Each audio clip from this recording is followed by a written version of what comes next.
Blog Talk Radio.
All right. Good evening, everybody, and welcome to Golf Talk Live. I'm your host, Ted Odorico, and I got a great show for you tonight. First, coming up here in just a few moments is, of course, another round of Coach's Corner, and just waiting for one of the other coaches. Hopefully everything's all right, and he's going to be joining us here in a second. One's in the wings standing by. Going to have it start with Coach's Corner panel discussion tonight, as we normally do every Thursday. And then a little bit later in the show, I'm going to be joined by really one of my favorite guys out there, professional golf instructor from Coral Springs, Florida, Mr. Barry Goldstein is going to be joining in, and hopefully we'll be taking some questions a little bit later on. He'll be joining us in about an hour's time, but let me just remind everybody while we wait to get everything set up here that we are live every Thursday from 6 to 8 p.m. Central or 7 to 9 for you on the East Coast under Eastern Standard Time. And quickest way to find us is go to blogtalkradio.com, and up in the search key, type Golf Talk Live, and that will bring you to the main page. And always on the Thursday evening, the show will always be at the top of the page during that live broadcast. For some reason, if you're not able to join us during the live broadcast, not to worry. If you go to that same link, blogtalkradio.com/Golf Talk Live, and just scroll down the page a little bit, you'll see an on-demand section. And all of the shows, after they've produced live on Thursday evenings, are auto-recorded. So if you happen to miss us and can't join us during the live broadcast, not to worry, just go to blogtalkradio.com/Golf Talk Live, and just, as I said, scroll down into the on-demand section, and you can listen to any of the broadcasts at your leisure. Or you can also go to and download the podcast, at iTunes.com. Just go to iTunes, again, into the podcast section, type in Golf Talk Live, and that will bring you in all of the shows that have been recorded so far, are there. Or you can also, for those of you that are on Stitcher, you can go to Stitcher.com and also get a copy of the show there as well. So lots of great ways to get in touch. And just remember, 6 to 8 Central, 7 to 9 Eastern is when you want to jump in on Golf Talk Live. And thanks for those of you that are able to tune in live right now. Thank you for doing so. Always appreciate you.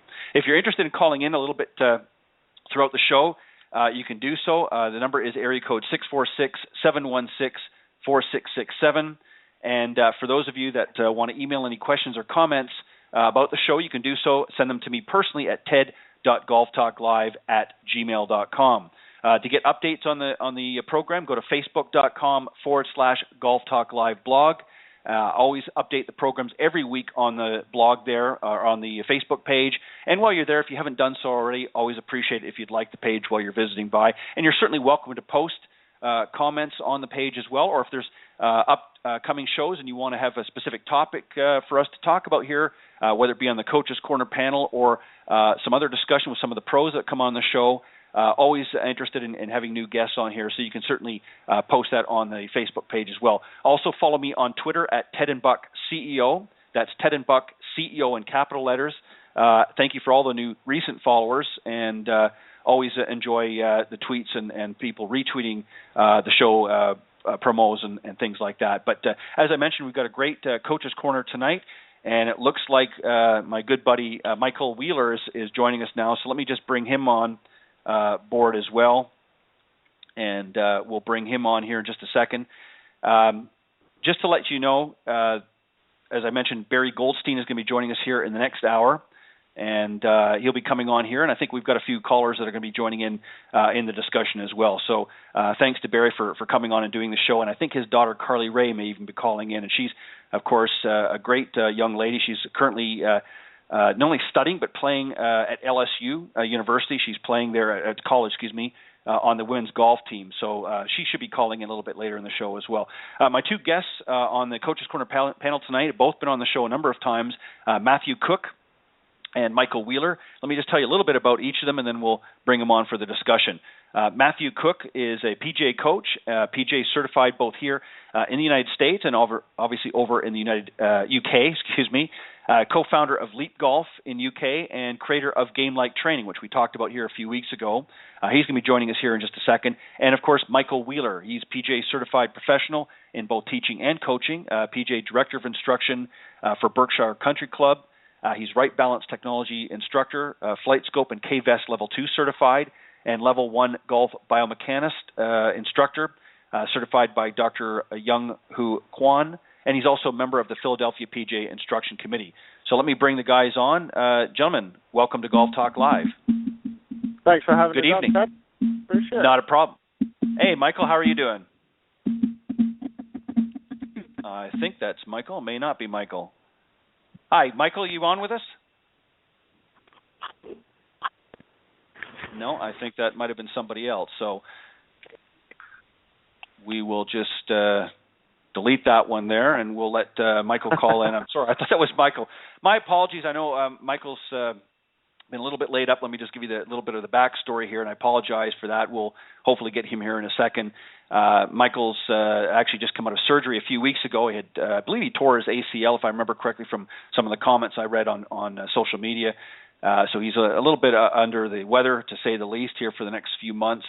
But he's agreed to hopefully join us here tonight. So we'll get him here hopefully in the next little bit. But Matthew, thank you for coming on tonight. And at least for the next little while, you and I will try to nail things down here on Coach's Corner. We'll start the discussion here, and either you and I will do it, or Michael will join us a little bit later. But let's start. Actually, I think that's him here right now. Yeah. Hey, Michael, how are you doing? Ted, how are you, man? Hey, sorry about that. Not a problem. Michael, glad you could join us. I've already done the introduction, so let me just get things set up here real quick. And I apologize, everybody. We're just falling a little bit behind here, but not to worry. Okay, so Michael, as I mentioned to Matthew off air just a few minutes ago, what we're going to start off with on Coach's Corner tonight, I thought we'd do something a little bit differently. We're going to talk about the do's and don'ts of the short game.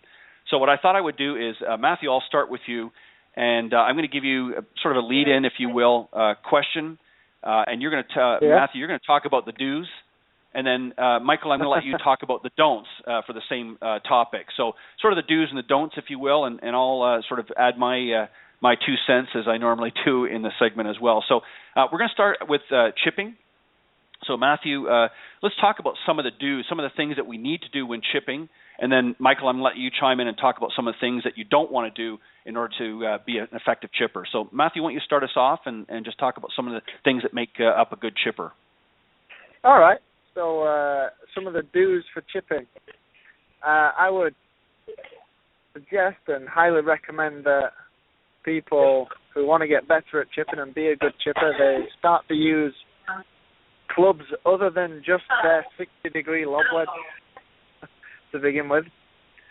You know, I see a lot of people that just stick to using the lob wedge around the fringes of the green, and then when they have to go over objects, or whether they have, regardless of what kind of chip shot it is, they generally stick to just the lob wedge. I do recommend using more than just that club now, the 8 irons, the 7 irons, the bumper throw type shots and things like that. And the other one, another point I would strongly suggest doing is to start to use more of the bounce of the club.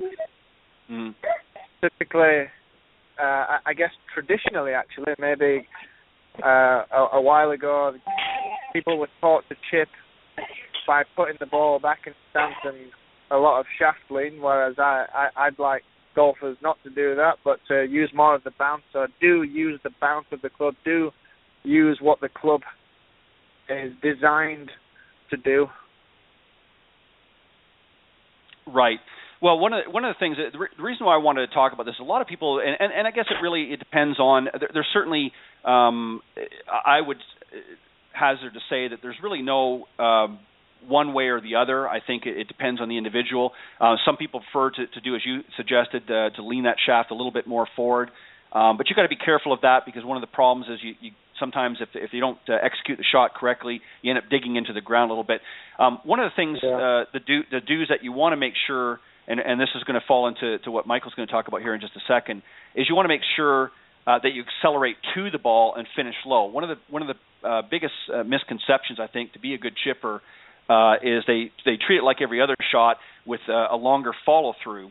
And you don't want that when you're chipping the ball, because really what you're doing in chipping as opposed to pitching is more of a shot that travels more in the air and less on the ground, and chipping tends to be less in the air and more roll or bounce, if you will, along the ground. So you want to make sure that you're not over accelerating through the ball as one of the things. But as far as setup, I think it really depends. Traditionally, Matthew, as you were suggesting there, most of the traditional chippers tend to want to create more of a downward strike with the ball, so they'll tend to play the ball slightly back in the stance, moving the weight maybe a touch left and leaning that shaft a little bit forward towards the target.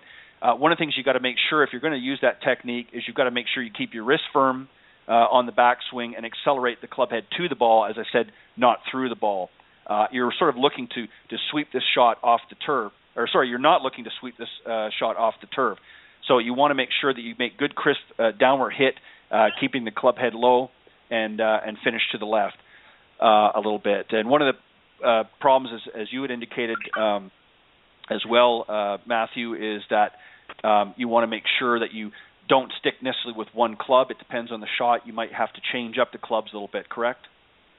Yeah, definitely. And I certainly agree with the point you just made, where everybody's different, which is why I didn't mention anything else about the mechanics of things, because everybody is so different. There's so many different ways you can chip.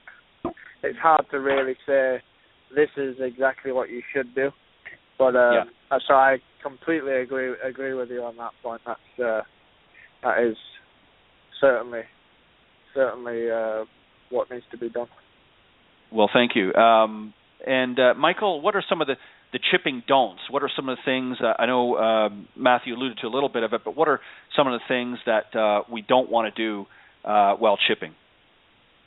Yeah, I think you guys did a good job covering most of it. I think the biggest don't that I would want people to get from this is, don't try and lift the ball. I see way too many people coming to me and trying to, however you want to say it, scoop it, lift it, get under it, whatever it may be. Just trust the technique. I look at chipping more as almost a putting. It's not like the putting stroke, but to keep it simple, I teach it fairly similar to the putting stroke. But I like to see my students get pretty close to the ball, and you get the toe down a lot more, so the heel is actually off the ground. And to me, when I use that technique, when my students use that technique, by having the toe down more, keeping your weight left a little bit, a lot of stuff you guys already talked about, it club from digging. So it gives you that little bit more margin for error. So if you do hit a little bit behind it, the club won't dig, and you're still probably going to get away with it. But I think the biggest don't that I have is don't try and lift the ball up in the air. Like you said, chipping is it's less air, more ground. So don't be afraid to use a 7-iron or 5-iron. I mean, I've seen guys on tour use as much as a 5 or a 4-iron or a hybrid. Same thing. Don't be afraid to experiment. I mean, whatever, golf's a hard game. Do whatever you got to do to keep it easy. Well, exactly. Well said, both of you. And one of the reasons why is there's a lot of there's a lot of information, especially in this technological age. You can literally surf on the internet and find just about anything you want now. And there's a lot of good information, but there's also sometimes some misinformation. And I really, when we do these segments, guys, what I really want to do is just give people some options obviously based on our experience, we want, as professional teachers, we want to make sure that we're giving them some sound basic information. But really it boils down to this. They need to go out to their practice facility and really get some good solid instruction from their local teacher professional or local coach, depending on what their what their outcome is. But they need to get out there and really practice this. And I think what I always like to try to do is I'll start with my 7-iron and work right through to my wedges. And what I will do is I'll actually try, at the practice facility, I'll find a green that's a little bit larger, and I might use my 7, 8, and 9-iron because I know I'm going to get a little bit more roll than I would traditionally, say, with my pitching wedge. And what I try to do then is just sort of mix it up a little bit and try to different cups, if there's multiple cups on some of the practice greens, but there usually are most of them, most of the facilities. And I will try with my different shots, and I'll see and do maybe 3 or 4 shots with each club just to kind of see how it's going to react. And again, also I'm working on the technique as well. So great answers, guys. And I think that, again, you need to sort of get out there and practice regardless of what shot you're working on.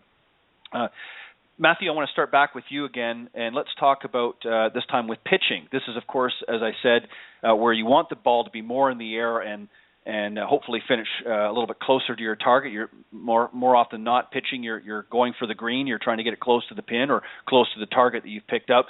So, what are some of the common do's for some good pitching shots? Yeah, well, I would also say the same point I made with chipping, that transcends into the pitching as well. But one of the things you just talked about is what it's all about, the practice part of it. Do be creative. Do go and experiment. Do go and try out different clubs. And I really liked how you defined chipping by the ball rolls more than it flies in the air. So we can categorize the pitching as it flies more than it rolls, and so we want to get the ball airborne. And a big do for me here is do try to get the ball in the air. Do put the ball, I like to see it middle of the stance or even slightly forward, which again goes against some tradition, but do experiment putting the ball middle and slightly forward into your stance to experiment on different heights. I'm sure one of the don'ts is going to be don't hit down on it as much. But sorry to jump onto Mike's train there, but do experiment with different clubs once again. Do place the ball middle or forward of your stance to see what it feels like to get the ball in the air and landing on the green with pitching, and really experimenting with the ball flying more than it rolls. And other than that, it's the same again. It's the same in respects to the technique. There's that many different ways you can try and play it, and there's that many different movement patterns out there, and there's that many different body types that you can't really say exactly this is how you should stand, this is how you should swing. But I just would definitely have a huge do as go and experiment and go and try to hit what the shot actually is, which is a high shot flying further than it rolls.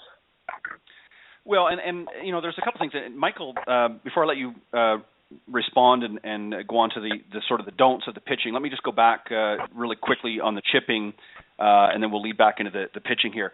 Michael, you raised a valid point about chipping. You kind of like a sort of similar to a putting stroke.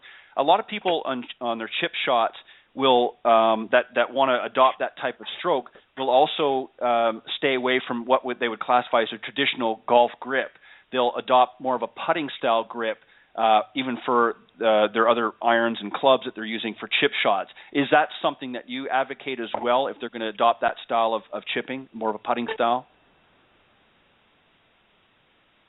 Sorry, Ted, was that to me or was that to Matthew? Yes, that was Michael. I'm sorry. I thought it said Michael. Sorry. No, that's okay. No, I don't, I guess you can say don't try and hit the pitch like the chip shot. The pitch it's a completely different animal.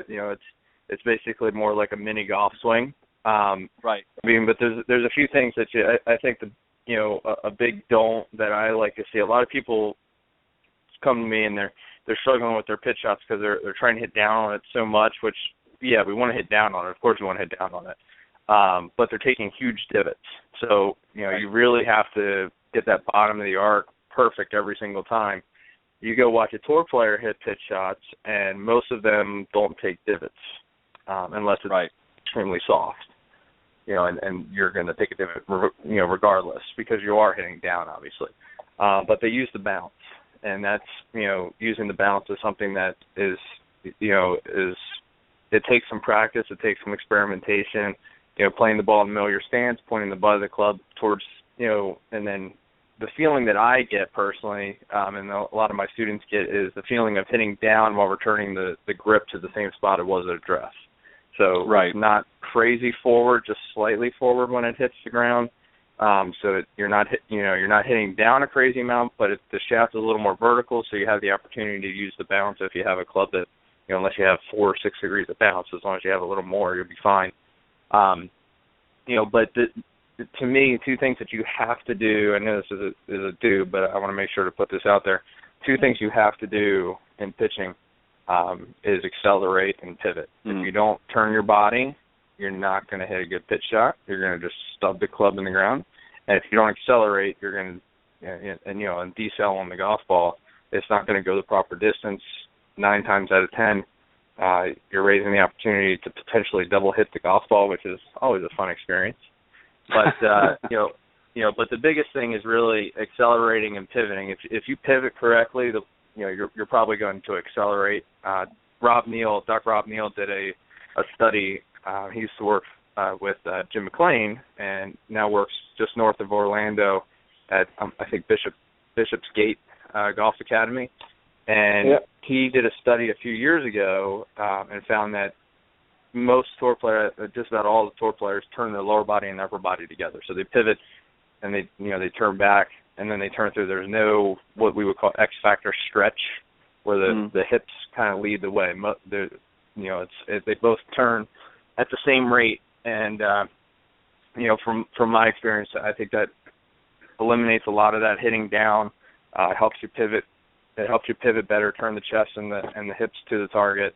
Allows the club to accelerate, and usually you're going to hit a good shot as long as you don't as long as you don't decel and back off the ball. So.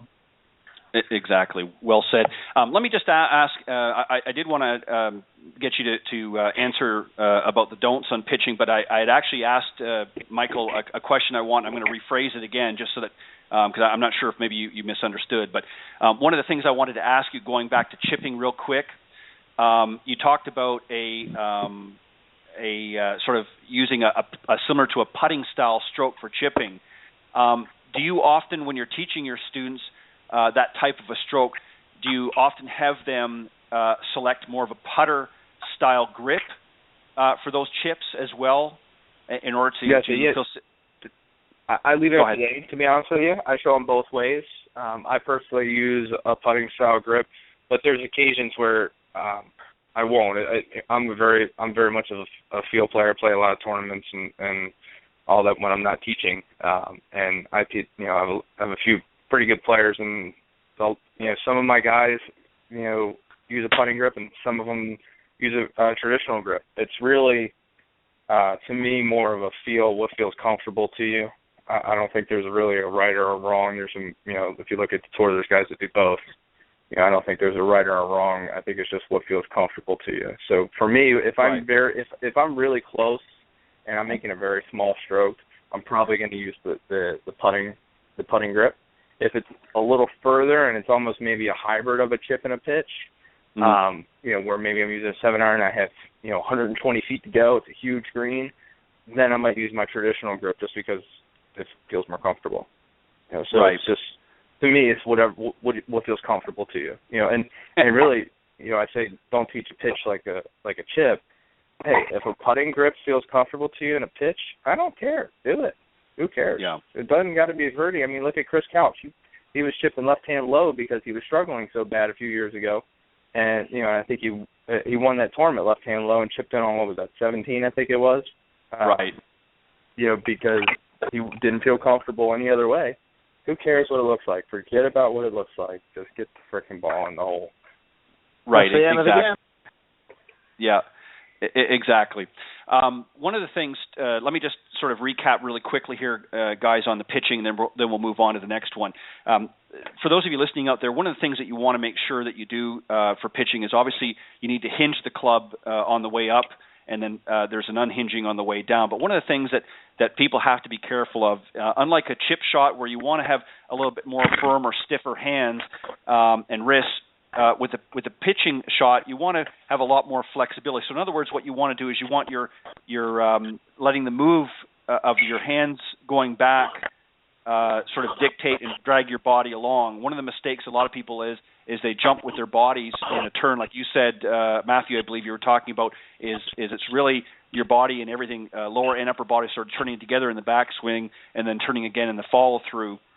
And one of the problems that a lot of people do is they get too much of that X factor and they end up coming down very steep into the back of the ball, so much so, and then end up taking too much divot. Obviously, even the pros will take, and depending on the circumstances and the conditions, will take some divot, but not a great big divot. Now, having said that, if you look at somebody like a Lee Trevino, who literally used to take a carpet-sized divot with some of his pitch shots, there's exceptions to the rule. So the thing that I would suggest to most golfers out there, whether it be chipping shots or pitching shots, is you go to your practice range and just practice those different shots. Those are really a lot of your scoring shots in addition to putting.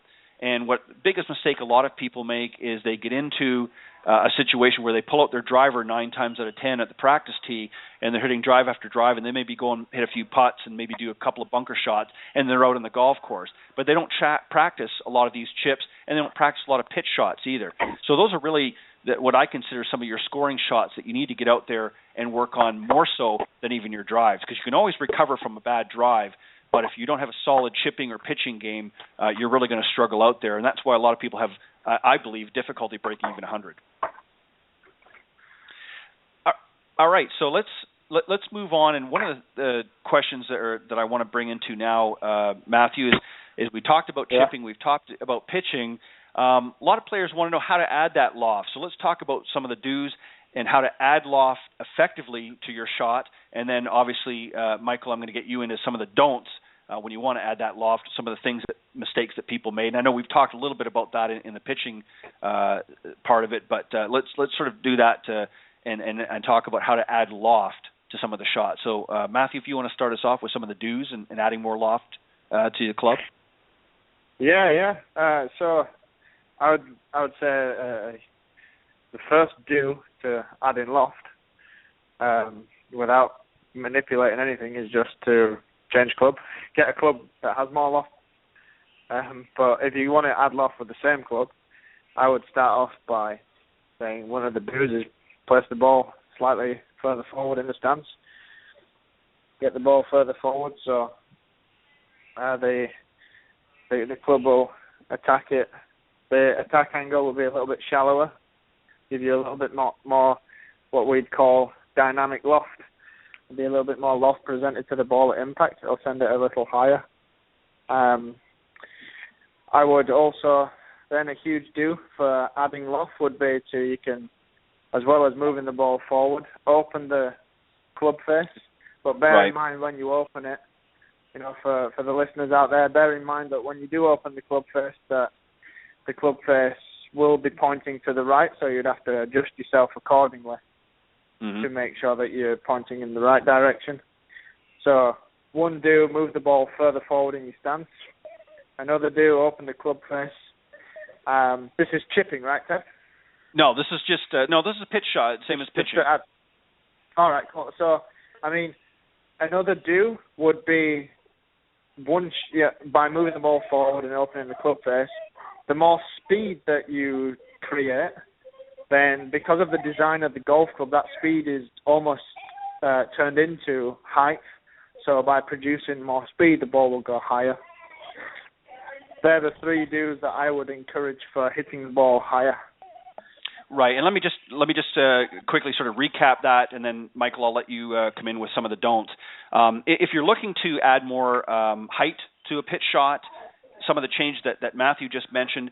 Number one is obviously you can move the ball up, maybe even off your left foot a little bit. You might need to open the stance if you're going to open the club face as well, just to accommodate that open club face.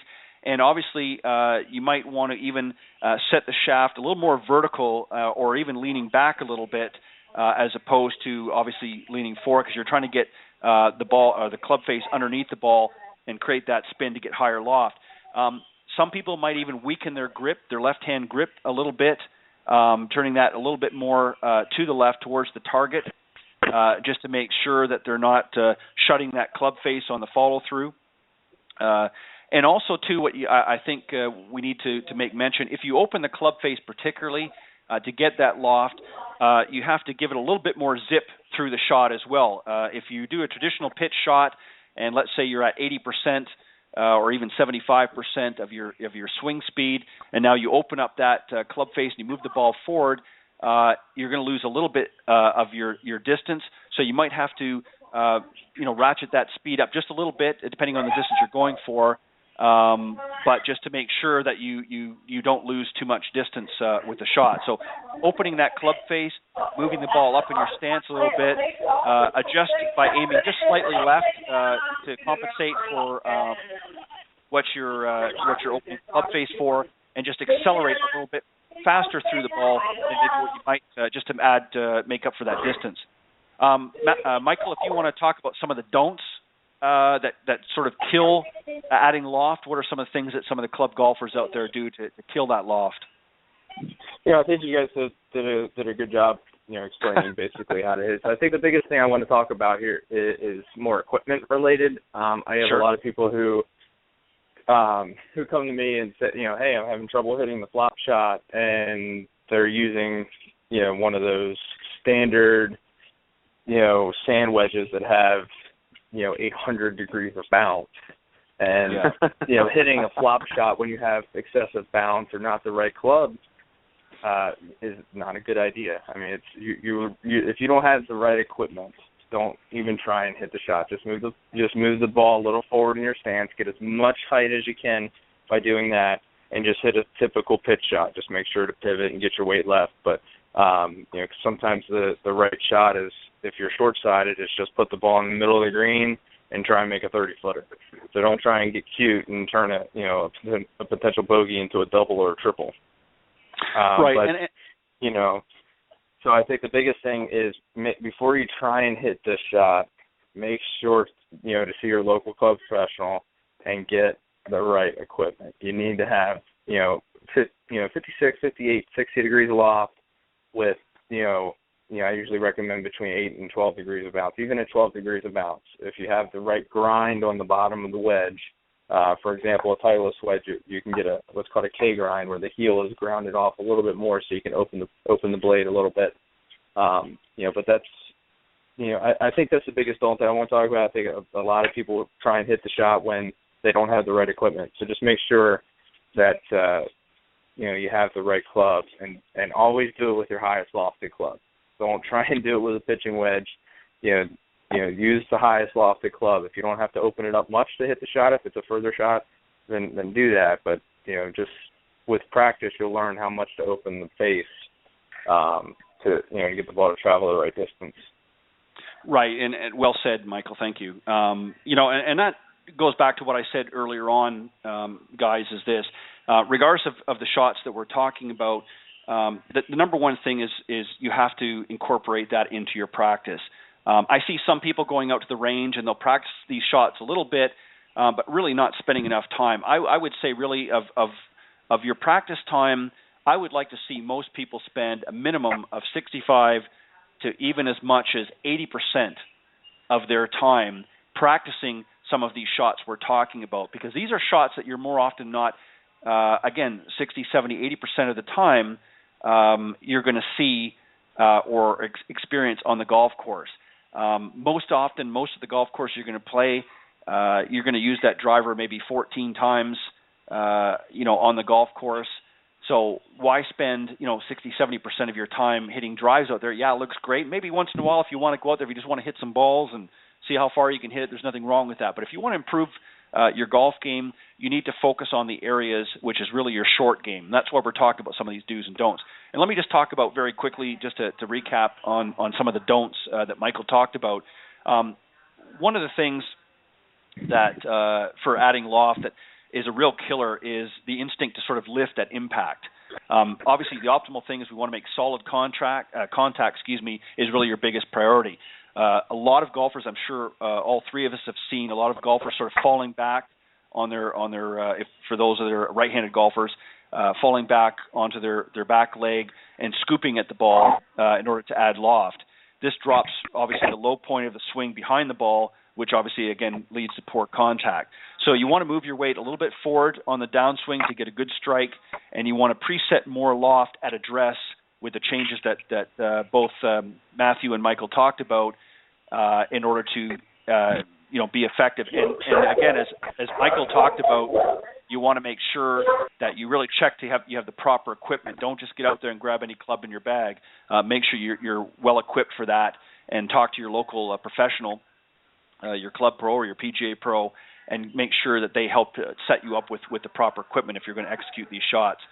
Let's talk about let's move on. Let's talk about spin. Everybody wants to add more spin, get a little extra zip, if you will, when they're going for the green. So, Matthew, what do you try to teach some of your students that want to have a little more zip in their shots? And again, we're talking obviously more of your pitch shots. Yeah, so pitch shot. The do's definitely speed, because more speed, more spin. So if my students are trying to get a little zip on the ball, then they need a little zip through the shot, is how I would phrase it to them. So do try to speed up through it. Try to create some speed. I know it's a small shot, but with the club that you're hitting, you can create some speed with it, and that'll give you some spin. The other thing, do you know what? It's really hard to not say don't do this. It's really quite difficult to say do this rather than not. So I don't want to take anything away. This is why you're doing my the life coach's for the last corner. 40 minutes. This is why you're doing the coach's corner. You know what? It's not meant to be easy. We're under the gun here. We're trying to help these folks out here, and I'm not going to make it easy for you. So, but I know what you mean. You threw me under the bus there, didn't you? Hey, listen, I've been throwing a few under the bus here over the last several years. So, Matthew, welcome to the club. Sorry, go ahead, continue. Anyway, yeah. So do try to create some speed through it, because that'll give you some spin for starters. And do try to keep the loft that's on the club, because it's not, you don't get spin by putting it back in your stance and hitting down on it. You do try to keep the loft. There's other ways you'd hit down on it, and you'd hit slightly down on it and still have the same loft. You'll get more spin. So do try to maintain a similar loft to what is actually on the club. And other than that, it's very individual once again. It's going out there, like you mentioned, each time, Ted, and practicing. Right, you can't expect. Yeah, you can't expect, and this is something that I think that I really want to instill here as we wind down. For some, anyways, especially up in the Northeast, that it's getting a little cooler and their season's starting to come to a close. For those that don't have access maybe to an indoor facility, this is a good opportunity to practice some of these shots now and really get out there and work. And if you've got access to an indoor facility and your local professional, now's a good time to do your tune-up and get ready for next year. And for those of you that are fortunate, like most of us, that are down here in the Southeast, or even out in the Southwest, where you've got some warmer temperatures all year round, and we're able to get out there and play, you still need to set aside some practice time. It's great to play, and it's important to execute these different shots on the golf course, but you also have to set aside some practice time as well. And exactly. With that practice, and just to add to that, with that practice, you'll start to the golfers will start to improve their skills, and they'll just naturally and automatically start to improve the striking, because the better you strike it, obviously that'll help with creating spin as well. So just the gains, people don't really understand the gains that can be made just by getting out there and practicing that little bit more while they can. Well, exactly, and I think we've said so many times here on the program, and I think most of the pros that are listening in tonight as well have probably said this to their students. The more practice that you put into it, especially the right kind of practice, the better you're going to become. I mean, the professionals out there, they're out there working on their game, and that's why they're at the level that they are. The reason why so many high handicappers struggle is they don't want to get out there and put the time in. And you can always find time. If you can't make it out to a golf course each time or out to a practice facility, there's things that we've talked about many, many times on the show. There's things that you can do in your own home to practice these different shots and things like that. And we'll continue to bring those up as well. Michael, I want you to talk about some of the don'ts. For those that want to put a little extra zip or spin on their shots, what are some of the common mistakes that people, the don'ts that we should look out for? I think Matthew hit the big one I was going to talk about. Is just because you hit down more doesn't mean you're going to get more spin. Spin is basically, for the most part, is a byproduct of solid contact. But what we're talking about here is a term what's called spin loss, meaning the difference between the angle of attack, meaning how much down are you hitting, and the angle of that club face.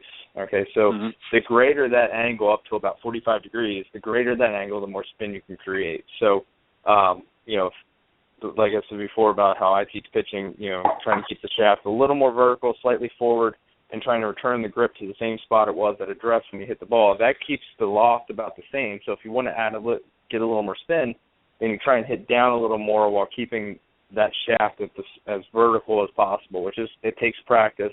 It's more of an advanced shot. It's one that I learned a few years ago from a friend of mine and it's helped me a lot on my pitching, it's helped my students a lot in the pitching, but it does take some practice to understand how to hit that shot. And now this one's not a don't, but I think it will help people because it's often overlooked. Another way to get a little bit more spin, and again, this is more advanced. This is more for the advanced player, even if it's a higher handicap, somebody who's been practicing their short game for a while and has a good understanding of where the bottom of their arc is and all that good stuff. But if you can control where on the face you're hitting, okay, so if you can catch the ball maybe a groove or so lower on the face, now gear effect is helping you. So the lower on the club, that you hit it, the more the ball is going to want to spin towards the center of mass, which will be higher. So it's going to give the ball a little bit more backspin. And a lot of guys have seen this as a byproduct if they're in the rough and they happen to catch the ball really high on the face, like out towards the toe, and the ball has literally no spin. So that's one way. Another way that you can kind of not cheat, but it's kind of it's not a very known way. But Joe Mayo has a great video on YouTube explaining those two topics. I also have a video on YouTube as well regarding that topic. But those are the two things that that I try and teach if they're trying to get more spin. But really, spin just comes as a byproduct of hitting the ball correctly. If you don't hit the ball solidly, you're not going to get spin anyways. Even if you try and do what we're doing. Right. Let me just first, either way. Right. Let me just sort of recap really quick, guys, on the spin, sort of the do's and don'ts, just to let the listeners out there have a better understanding as well, and sort of piece it here together for them. On the do side, one of the things that you want to do is you want to make sure that obviously you're hitting the ball first, then the turf. And for those lofted pitch shots, as we discussed, you want to make sure you play the ball forward and open the stance a little bit more. Adding the backspin, of course, from hitting it crisp, downward strike, and not really a long sort of lazy swing. One of the problems that most people get when they get into and trying to add a little more zip to the ball is they think they've got to sort of make a long, smooth, lazy swing, and they really don't. You have to accelerate a little bit more. If you watch the pros when they do some of these approach shots, you'll see them with a little bit more zip, especially at the bottom of their swing as they're going through impact. There's a little bit extra zip on there, and that gives that added backspin. And that's why you see some of these balls that when they hit the green, they'll sort of check up and then draw back a little bit on the greens. One of the things too, again, you want to feel like the club is really skidding, not digging at impact. One of the biggest mistakes that a lot of club golfers make is they're coming too steep into the ball, thinking that's going to help, because they've heard this sort of old adage, hitting the ball first and really trapping it down. And there is a certain amount of truth to that. But the problem is if you come down too steeply onto the ball, you end up digging into the turf too much, and you're losing a lot of the effectiveness of the club itself. So, again, you don't want to be, you certainly want to hit down on the ball, but not with such, intensity that you don't want to feel like you're pouncing on it. And really two of the reasons why you want to make sure, again, moving the ball up in your stance and not trying to sort of pounce on it, you want to make sure because one of the things it does, it'll take loft off the club face, and second, it drops that leading edge down so that the club face will dig more instead of skidding at impact. So that's really why you want to make sure that you do the suggestions that both Matthew and Michael talked about for adding spin to your shots. And finally, guys, I want to go to putting. Again, it varies, and we understand that these are sort of general things that we're suggesting here. Everybody has their own style and is certainly well able to adapt their own approach to things. We're just trying to give you some pointers on how to set it properly and how to do some things properly based on our experience, and we're hoping you're going to take away from that. And also we want to share some of these thoughts and expressions with our fellow club professionals and teacher professionals out there alike, so that we can have a good, healthy exchange of information. So, Matthew, back to you. We're going to talk about putting, some of the putting do's. What are some things that club golfers out there should be looking for to make some effective putting? For starters, good rhythm and timing is a huge deal with putting. To have a better control, a better understanding, and better control of pace. And the one that comes before that is, do go and see a professional and learn how to read greens. Do work on trying to hit the ball in the middle of the putter or in the center of the face, so you can start to develop a consistent strike. So do hit the ball out of the middle. Do go and see a professional who can teach you how to read greens, and then do go and practice. I guess they're the four do's for me with putting. Do work on the ball out of the middle of the face. Do learn how to read greens, and do go and practice, and do develop your rhythm and timing. Let me just sort of expand on one of the do's that you mentioned there, because I want people to understand the importance of that. Why is it important to be able to read the greens? Why does it need? I mean, you're on a green putting surface. Why is that important? Explain to some of the listeners out there, not obviously the professionals, but some of the other everyday high handicappers listening, at why is it important to understand how to read the greens properly? Yeah, for sure. So greens are something that are different everywhere you go, and however, the process of reading greens can be quite similar, or if not exactly the same. But greens are different everywhere, and you could have a perfect putting stroke, which whatever the perceived perfect putting stroke is, you could hit the ball perfectly out the middle of the face, and you could have the perfect rhythm, tempo, and timing, and you could still miss the putt by a long way if you don't learn how to read the green. You could actually, if you've not learned how to read a green with a professional, or at least been exposed to a professional reading greens, then you might think you know how to read a green, and you might still be missing a bunch of putts. And so, if you don't know how to read a green effectively, then you could be causing yourself a lot of stress. Greens are different everywhere you go. You need to learn the process of different types of breaks, different types of grass, different environmental conditions that affect how the ball will roll and travel.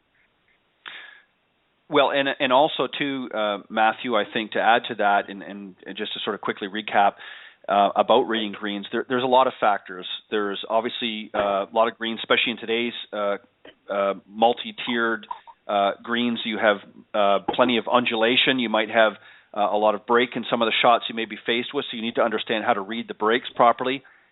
Different types of grass. If you're playing here in the south, you might be faced with a lot of Bermuda and some of the other different newer types of grass that have come out. In the northeast, you're faced with different grass again. So that's going to affect the speed that your putts are going to take, but also the direction of the grain. A lot of people need to understand that grain grows in a direction, and on some greens it can actually grow in more than one direction, depending on how it's laid out and where it's located. For instance, a lot of times if there's a large body of water adjacent to the green, a lot of times the grass will grow towards that, or sometimes the sun will also affect the direction as well.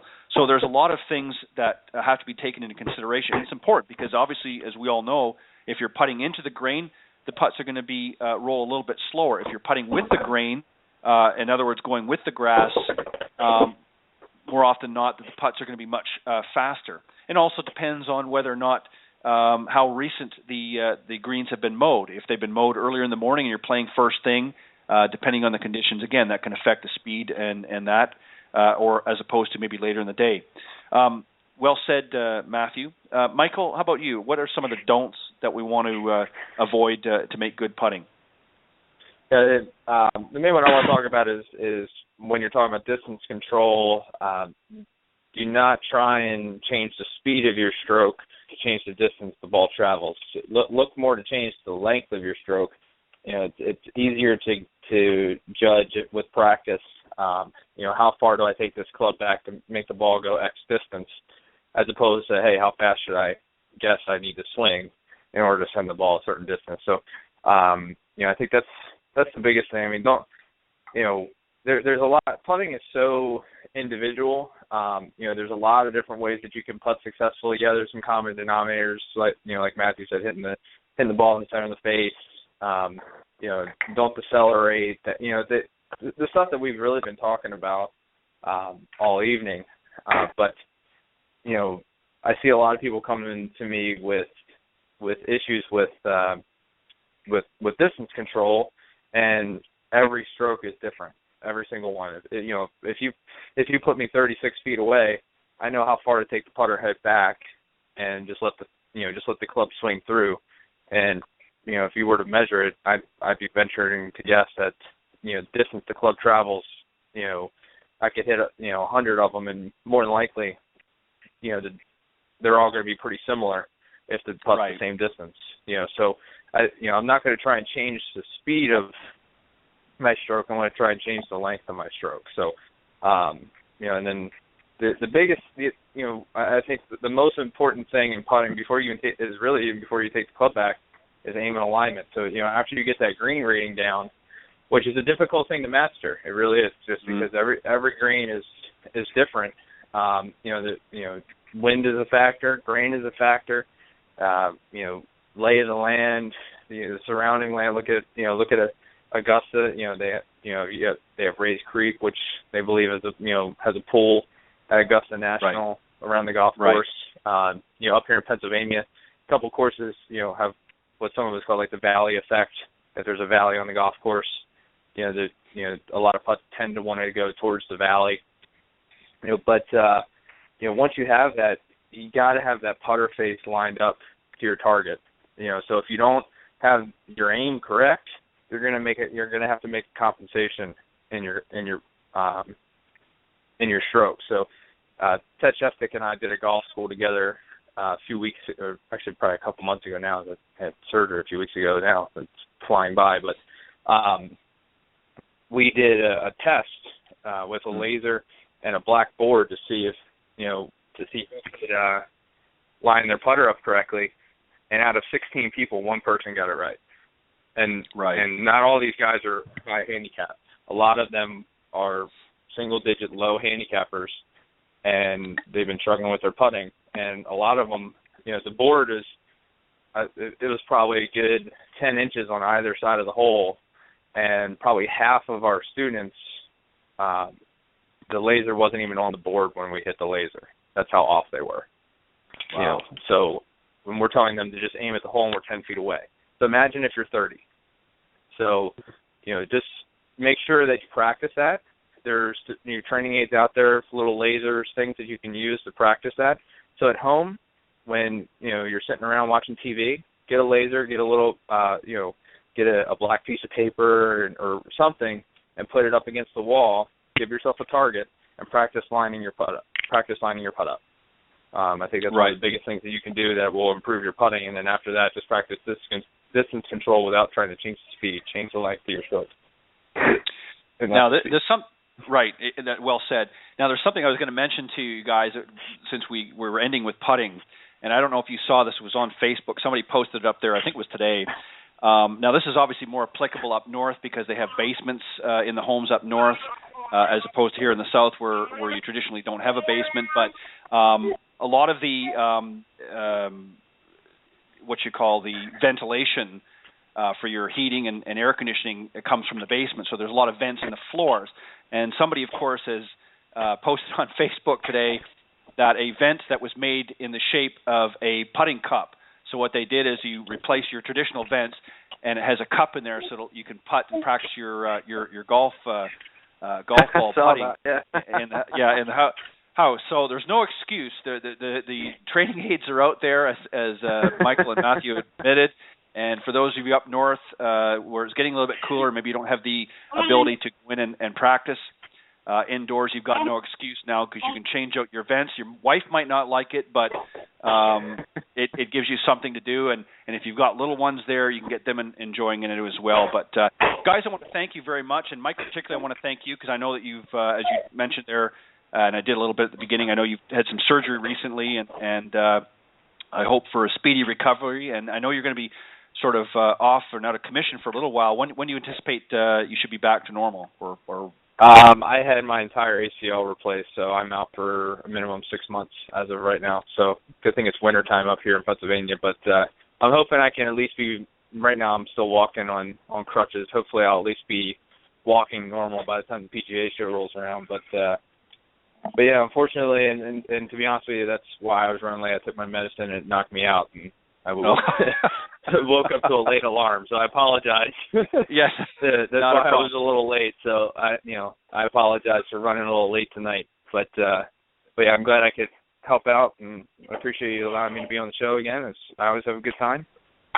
Well, I appreciate it, Michael, and thank you as well. And since you're going to be a little bit out of commission here for the next few months, you're welcome to jump into any of the additional Coach's Corner segments that you want, as many as you want. I don't want you to, because it'll be a little boring sitting around all winter not having anything to do. So you're welcome to, Tell me about it. Come on, jump in. So thank you very much, Michael Wheeler, for joining us tonight. And Matthew, as always, thank you very much. Keep doing all the great things that you're doing there. Just you're outside of Atlanta, as I recall the last conversation. Working on that game-like training. So very quickly, guys, I got to move on. But thank you very, very much for both of you joining in on the Coach's Corner panel tonight. And I look forward to having you guys back on the show. Yeah, thanks a lot for having us on, Ted. Appreciate it. Yeah, all right. Thanks for having us, man. All right, have a great weekend. All right, buddy. You too. Bye-bye. All right, that was Matthew Cooke and Michael Wheeler joining us on the Coach's Corner panel discussion tonight. And as Michael was just mentioning, he's had complete ACL replacement, so he's out of commission here for a few months. So I'm sure his students are going to miss him a little bit, but we'll hope he has a speedy recovery and gets back into good shape here in time for the PGA show in late January, and is able to get back and working with his students in the new year. So rest up, my friend, and you're welcome, as I said, to jump into some Coach's Corner panel discussions here anytime through the winter to keep you busy. I've got a great guy coming on here. I've had him on the show a couple times in the past. He's come on with his daughter, Carly Ray, but tonight he's doing it alone here for a little while. Carly Ray may call in a little bit later in the show. We'll see. But let me introduce him and bring him on the show, Mr. Barry Goldstein.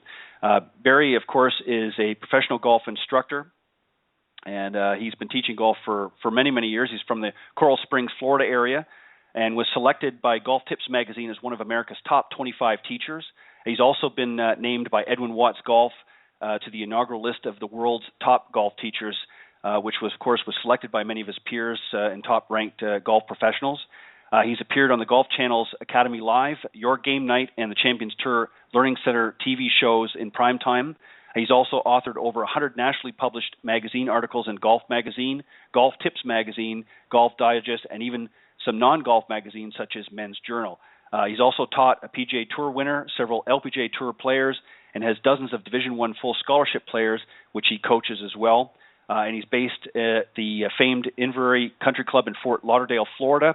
And as I just briefly mentioned, he has a young superstar, Carly Rae Goldstein, his daughter, of course, who's currently at LSU. We're going to talk a little bit about her as well throughout the program. But let me just bring Mr. Barry Goldstein on the show. Good evening, Barry. Welcome to Golf Talk Live. Ted, thank you. That was a beautiful introduction. I appreciate it. I was trying to make sure I got everything in there, but thanks, Barry. I always appreciate when you come on the show. I know you're a busy guy. You got lots going on, both on the golf course and off the golf course. I was just mentioning about Carly Rae. I know you're always got your hands in and helping her along, and she's busy. I know at LSU right now, but lots of good stuff. So give us a quick update on Carly Rae, if you wouldn't mind, before we start. Sure, Ted. Gosh, Carly Rae, my two daughters are the pride and joy of my life. I got Carly Rae and Aubrey, two great kids. Carly is a junior at LSU, had a great summer, played in the U.S. Amateur and the U.S. Pub Links, and she's up at LSU, and, they got their fall season going, and, hasn't won in college. She's got a second place under her belt, but we're looking for good things in the future. And, yes, it's great being her father. It's a pride and joy thing, and I've got a lot of great players, and gosh, Carly might be the greatest player I've taught. She's been very successful, most of her career. Yeah, and just for those of you that aren't familiar with the story, let me just sort of put things in perspective. It was a couple of years ago that I had both of you on the show, and I think that was, correct me if I'm wrong, that was before she was just getting ready to go to LSU, and correct. She had actually at that time. Before she turned 18, she had won her 100th tournament. Is that correct? Yes, that's 100% correct. As a matter of fact, I remember when we were on your show, it was like 2 nights before I drove her up for her freshman year. It was one of the saddest experiences of my life.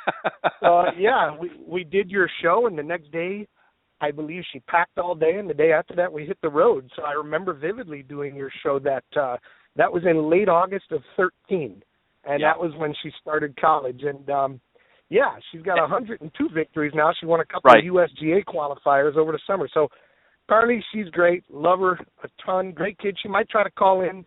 She had a test tonight at LSU. Student athletes, you know how it is, Ed. Yeah, that's right. She's got to squeeze the academic stuff in as well. It can't all be fun, right? But I think it was actually 2 weeks, if I'm not mistaken. Again, quote me if I'm wrong, but I think it was like 2 weeks before. Maybe 3 weeks before she was heading to LSU, that she was in that tournament that she won. Because I remember it was very close to when she was going to school that she won that 100th tournament. I remember seeing the post on social media. So, what a phenomenal. Hasn't even really hit the pro circuit yet, and she's already got 102 wins under her belt. So, what a great testament to your fatherhood, if you will. Thank you. That's very impressive that you remember that. It was her very final tournament as a junior. She shot 75, was trailing by 3, and then shot 67 in the second round to win by 3 for her 100th victory, and it was her last chance as a junior. And then she went off to college, and she's got 2 wins since then, both big ones on the USGA qualifier. She set a course record with a 68, beat Lexi Thompson's course record to win the Pub Links qualifier, and then she won the U.S. Women's Amateur qualifier over 110 girls up Carolina, shot a 70 to get into the U.S. Women's Amateur. So those are her 2 wins since then. But, yeah, Ted, you've got a very good memory. That's 100% correct, what you just said. Well, you know what? I try to pay attention to the important things, and if you ask me again tomorrow, I may forget. So I figured I better get it in now while the getting was good. Barry, I've wanted to really have you on here, and again, I obviously enjoy having Carly Ray as well, but I try to give her a lot of time when she's on the show the last couple of times, but I really wanted to have you on here for a little bit, just yourself, because there's a lot of things that you and I have talked about the last time when you were on the show. We talked a little bit about, but I'd like to get a little bit more in, and hopefully we'll get some calls coming in throughout the evening as well. But for those of you that are tuning in, give us a couple of minutes, and then we'll take some calls and see if Barry can help some of you out there as well. Let's talk about the state of the game, particularly the state of golf instruction. In your opinion, give us sort of the upside of it and some of the downside that you see in some of the instruction today. That's a terrific subject, and I'd be happy to help anybody that calls in. Ted, the state of golf instruction. Gosh, all I can say is that I feel there's a great thing going on with technology, but there's a terrible thing going on with technology at the same time. I see a lot of younger teachers that really just have no idea how to make somebody a good player. They stand on the range with computers, and they try to get good numbers on students' golf swings, which is terrific. But they never take the student out on the golf course. They never talk to them about routines and, little things like the grip's probably only the most important fundamental there ever is in the history of the game. A lot of teachers say the grip isn't even a fundamental. It cracked me up. But I think, I train a lot of younger teachers. I do some seminars where I'll get people and they come and they pay a fee and they spend a day with me. And I like helping younger teachers. I'm sort of middle-aged school. I'm not old school. I'm not new school. I learned from three legends, Jimmy Ballard, Jim McLean, and David Peltz. And when you learn from three like that, it's very hard teaching what they do to students because that's not going to work. It's simply not going to work. You take a guy, I'll just use the name Joe Smith, the typical teacher, Joe Smith, and he's 29 years old, and he's teaching a 13-year-old kid how he plays. Well, who's Joe Smith? He's not teaching him to be good. And you got to teach people what works. And, I was trained by three great teachers to teach what works to students. And I feel like the state of the golf instruction these days, in some ways it's strong, and in some ways it's very weak. I'll give you a story. We can make this all we need to say about the state of golf instruction. Went to one of my daughter's golf tournaments in college, went to an LSU tournament, and a young teacher at the facility asked if I could come look at his facility. He said, I'm really proud of my teaching area. Mr. Goldstein, I'd love my career to be where you are down the road. Can you come look at my setup? So I watched Carly play. She played great. She came in second in that tournament. And then I went over, and he was standing all alone in a very quiet, lonely place. He had his TrackMan up. He had all his BOSU balls and training things, and it was great. But there was nobody there. And I asked him how many students he had, and he said, well, not that many. I try to get as many members as I can, but I'm not that busy. And I just asked him a simple question. I said, do you ever go out and play with people? He said, oh, no, never. I advertise, and I try to show people I'm in business here. And I said, play with three people every day and give them your business card when you're done. If you're a good player, right there you've got an in with them. And he'd never even thought of that. I mean, little things I don't see on-course instruction very rarely being taught. And any player I teach that is serious about golf, I want to see them play on the golf course. I go watch a lot of my juniors compete. I go watch them play 18 holes or 54 holes or 36 holes in a tournament. It tells me all I need to know about how to teach them.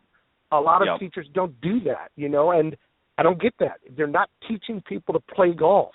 They're teaching them to stand on a driving range with a perfect lie and improve their angles of approach, which is terrific. That's all great. But that's not golf. And I don't see them teaching people how to be champions. I just don't see it. So I try my best to help people if they come to me and they're interested in learning how to teach players. I love helping younger teachers, but I definitely worry about where the state of instruction is. In some ways, all the technology is awesome. I love it all. But in other ways, it's been a real curse on the way people teach, and I think it turns a lot of players away from the game.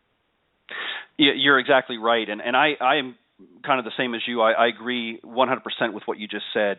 I'm all about the technology. When you and I met face-to-face 2 years ago at the PGA merchandising show in Orlando, I had a chance to walk around. I know you were busy there with our good friend Mr. Bernie Pinder at his booth during the show and that. But I had a chance to walk around and really look at some of the technology that was there, and it certainly is very mesmerizing, very interesting. But, you know, everybody was sort of, you know, coming out from the booth and telling me about all this great technology, and I got thinking to myself, and this was something I always equate with technology. It's there really to help the coach or the instructor, to give them the information and the tools. It's really a tool for the instructor. I think one of the problems, particularly some of the younger teachers out there, and we've talked about this many times on the show, is what they will tend to do is they will try to then relay that information to the students, and the students aren't you know, trained in that equipment. They don't understand all of the information, and the majority of them get so mesmerized and so caught up in the numbers that it's confusing, and it actually detracts away from really the good teaching. You're right, the fundamentals, the grip, and things like that quite often are not really explained as much as they should be, because everybody's looking at the numbers and the screens and the monitors. And I've seen, as I'm sure you have, Barry, I've seen instructors where their head never even comes up from that screen the whole time they're talking with their students.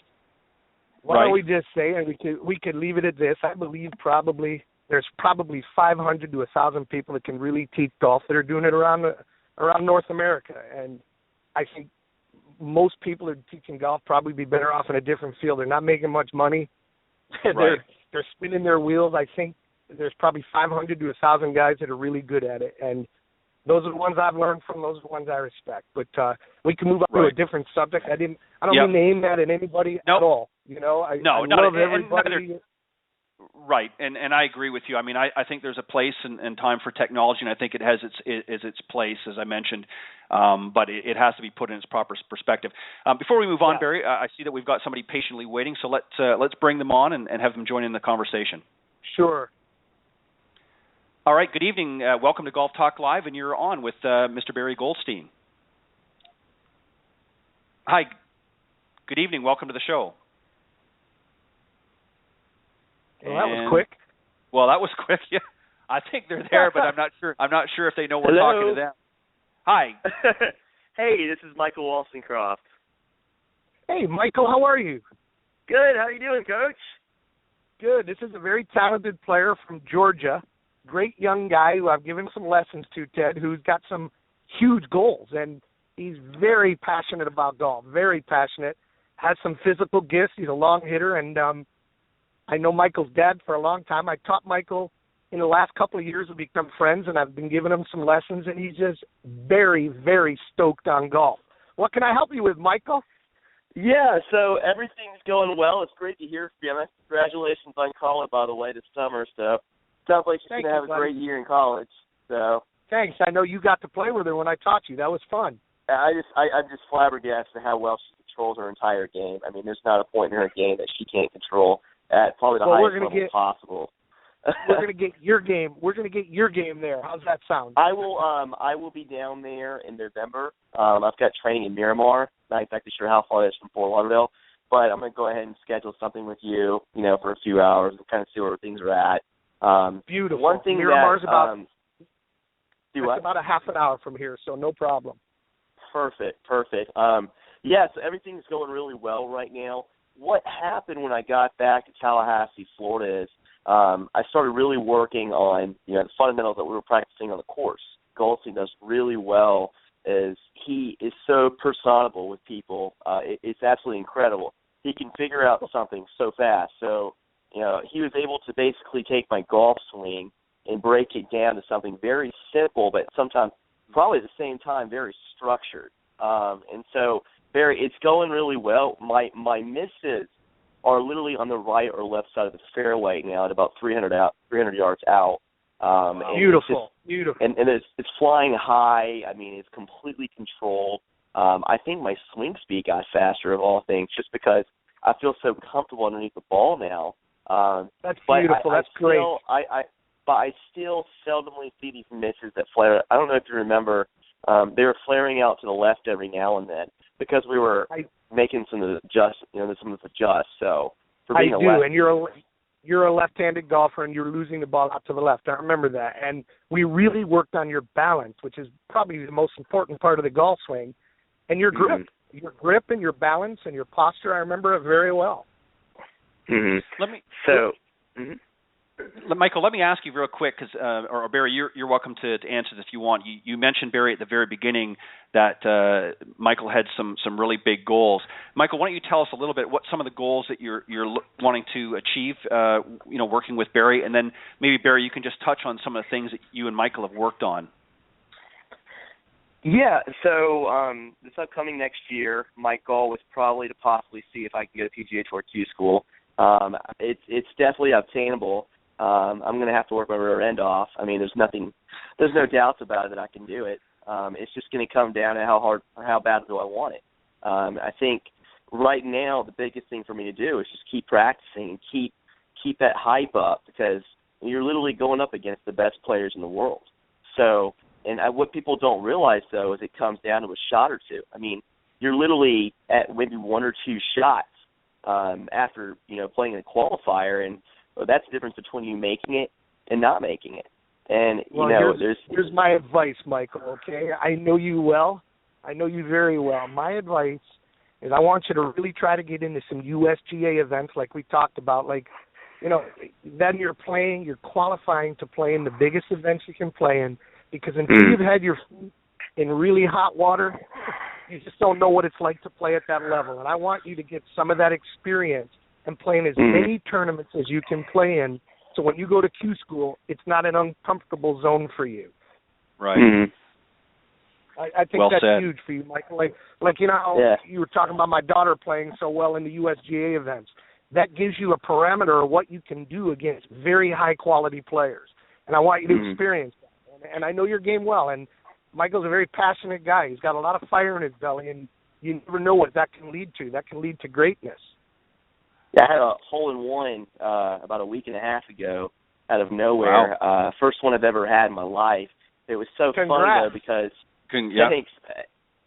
Congratulations. I was so close so many times to holing out. But, one thing that we've worked on is just the balance has just worked wonders. I had a buddy of mine, he plays maybe a couple times a month. He's a weekend golfer, and I kind of gave him a tip out there, just got like Barry showed me. I said, just the grip is huge. The grip is huge, and the balance is huge. And, I would say he got grip and balance are probably, Michael, those are probably, if you were to ask me the two most important fundamentals, grip, balance, and swing playing. You don't have those three, good luck playing. Every once in a while, you'll see somebody with a funky grip that's a great player. Every once in a while, you'll see somebody that's off balance that's a great player. But, boy, 99 out of 100 times, good grips, good balance, it never goes out of style if you want to win. Yeah, well said. And what do you do? I'm glad you called in. Yeah, thank you for answering my questions. I appreciate it. Not a problem. Michael, you're a great young guy, man. I love teaching you. I love coaching you. I look forward to seeing you when you come down to Florida. Michael also has, I won't name any names, Michael has a very good friend on the PGA Tour who's a great player, is one of Michael's good friends. I won't drop any names because I don't like doing that, but Michael's quite a good player, and he's got big goals. Well, you know what? I think it's good, and I think it's good to have that. It's one of the things, some of the problems that a lot of people have, Barry, and I'm sure you'd probably agree with this, is they don't have goals. They don't set goals, big or small, and it's very hard to attain anything if you don't have a vision. And I'm sure when you were working, when she was a little bit younger, I'm sure that you and Carly Ray set some goals. Carly obviously had some of her own goals, and you set some goals as well along the way. And without those, you're not going to achieve the level of success that she. You know what I'm saying? So we were friends. Big time. She was friends with Natalie Gulbis from a very young age. Remember, Natalie called into the Golf Channel. I was doing a TV show, and Carly was on, and Natalie called in. Well, Natalie looked Carly right in the eye when she was about 10 years old. She said, Carly, I want you to put on your mirror your 3 biggest goals for this year. Well, I'll tell you what, all 3 of her goals came true that year. We saw Natalie again. She said, I want you to write 3 more goals down for this year. Great habit. Carly would put it on her mirror where she did her hair in the morning before school, and that's a great habit. Yeah, well said. Michael, I want to thank you for calling in, and hope you'll continue to listen to the rest of the program. But thank you for coming in and sharing, and good luck. I know that. Thank you so much. You've got a good Michael, guy there, pleasure, Barry. Pleasure. All right. He's a great young guy with a lot of hunger, so I love teaching people like that. Exactly. Good luck, Michael. Much continued success, and keep working at it. And I'm sure your goals and dreams are going to come true. Thank you. I love the show. All right. Appreciate it. Thank you. Good luck, Mike. All right. You know, Ted, Barry, I love teaching people like that they're all self-motivated. Great players are all self-motivated. I never had to kick my daughter out of the bed in the morning. She was up ready to go. You know, Michael's like that. Great players are self-motivated. They don't need their teacher.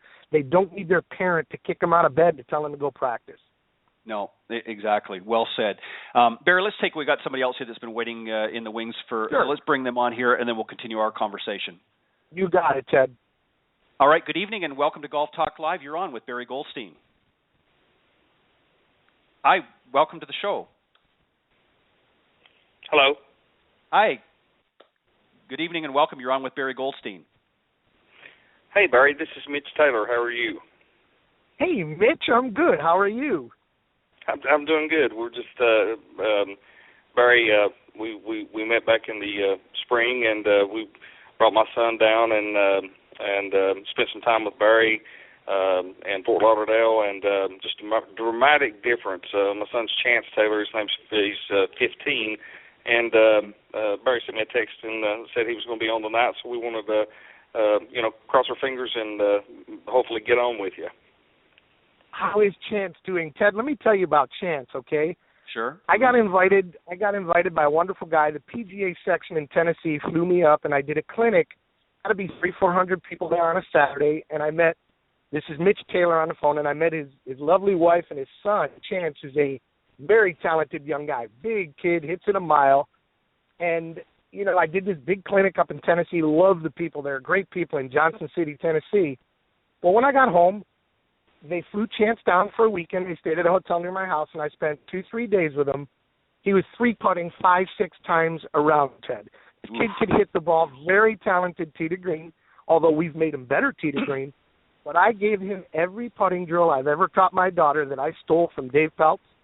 And his last tournament, he won districts with a 73, huge trophy, and his father told me he had 0 3-putts. Boy, if you don't think that made my day, because you know as well as I do, you cannot be a great player if you're 3-putting 5 times around. I don't care who you are.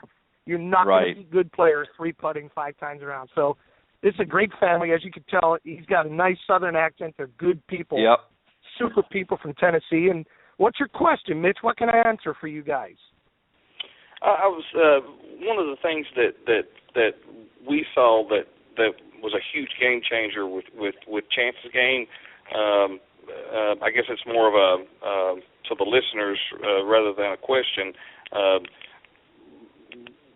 We saw as Carly, Chance has a great desire. I mean, we don't have to push him to go. I mean, he's usually waiting on us to take him to practice. We've got a bit of a practice facility set up here at home, and he hits hundreds of balls a day.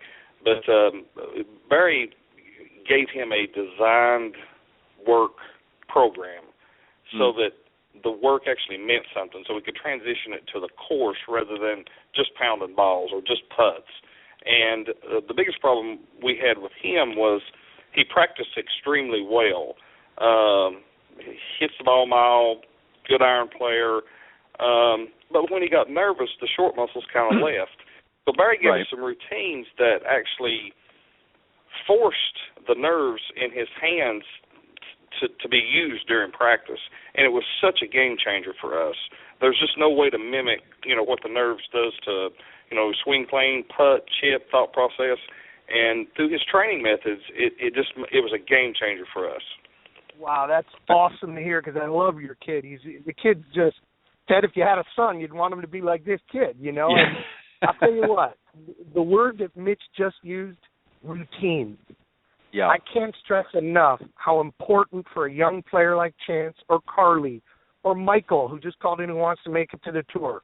Without routines in your practice session, in your tournament routine, you got no chance. And I've also heard young teachers say that routine is not important. It just makes me smile because I know they'll be in a different industry. They're going to be in a different business in the next 3-4 years, They're not going to make enough of an income as a golf teacher. But with a kid like Chance, I literally structured his practice session, and I do the same thing with all of my serious young players. And I don't know. I don't see many teachers doing that. I think I learned that from guys like Ballard and McLean, very, very routine-oriented, and I don't see stuff like that being taught much. I see, like Mitch said, there's a lot of people that will put in the time, but they don't get any better. They get sunburned. If my student's going to be on the practice green for an hour, he's going to get something out of it, he or she. I want my students to get better, not to get sunburned, and I see a lot of that. I see a lot of spinning wheels, listening to a million different things that mean nothing. That's what I see. Exactly. Mitch, let me ask you a quick question about Chance.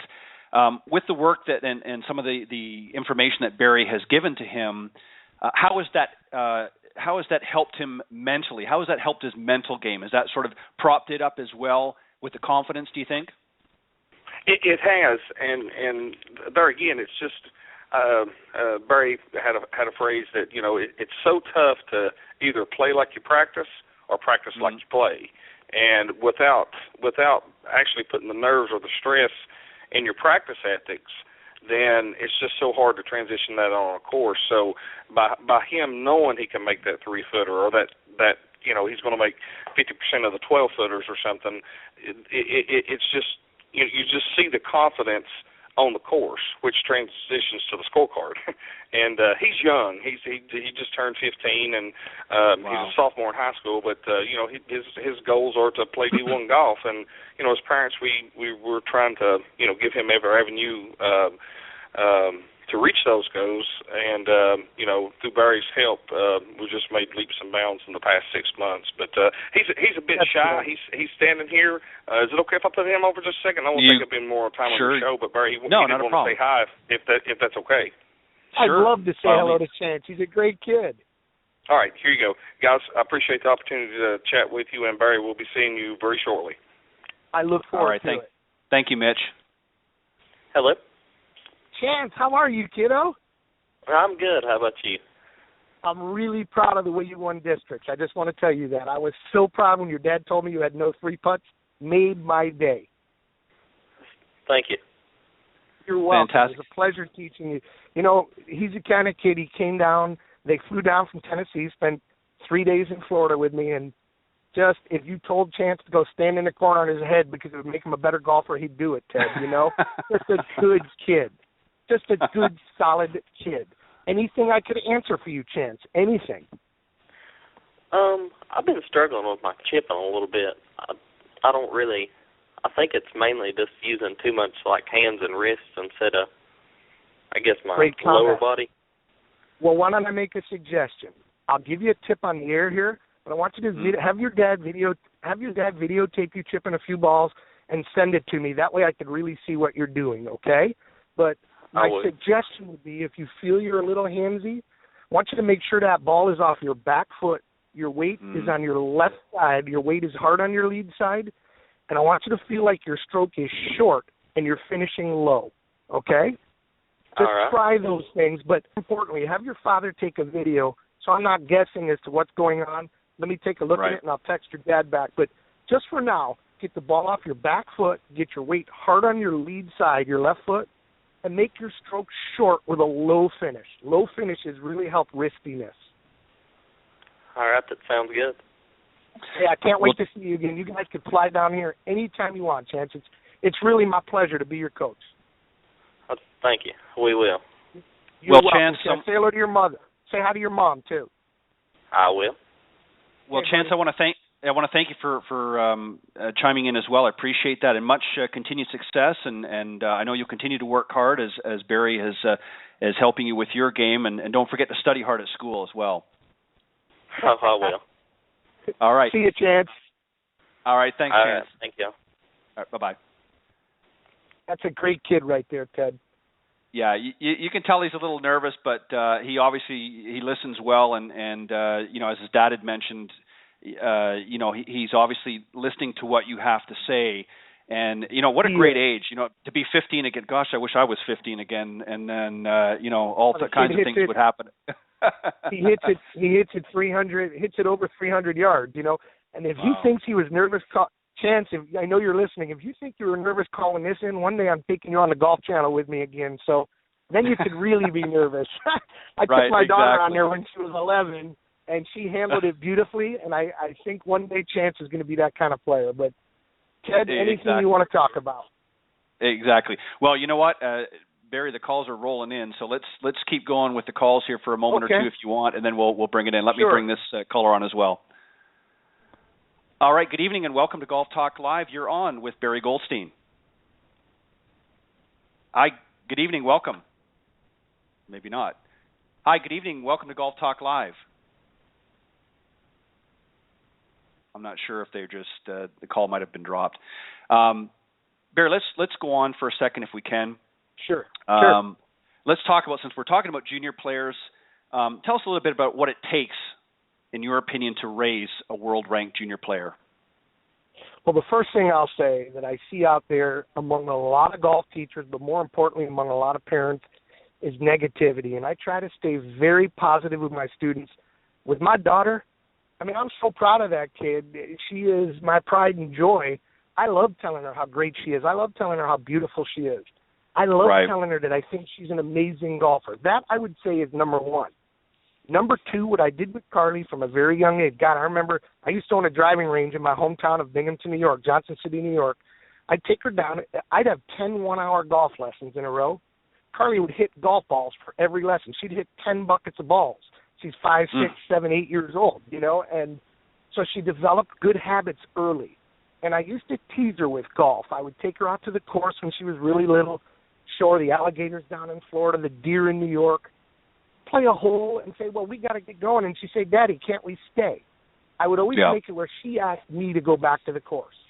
Right. Long story short, to make somebody the kind of player that's world ranked like she's been, I think it takes a huge commitment on the child's part and a huge support parent side. And as a golf teacher, I have a lot of world ranked players. I've got a girl that I'm teaching right here in South Florida now, just played in the U.S. Amateur, great player. I think it takes, number one from the child is work ethic. Number one from the teacher is support. I'm there for her 100%. I go watch her play tournaments. When she makes a mistake, I see it on the golf course. That's the way to teach somebody.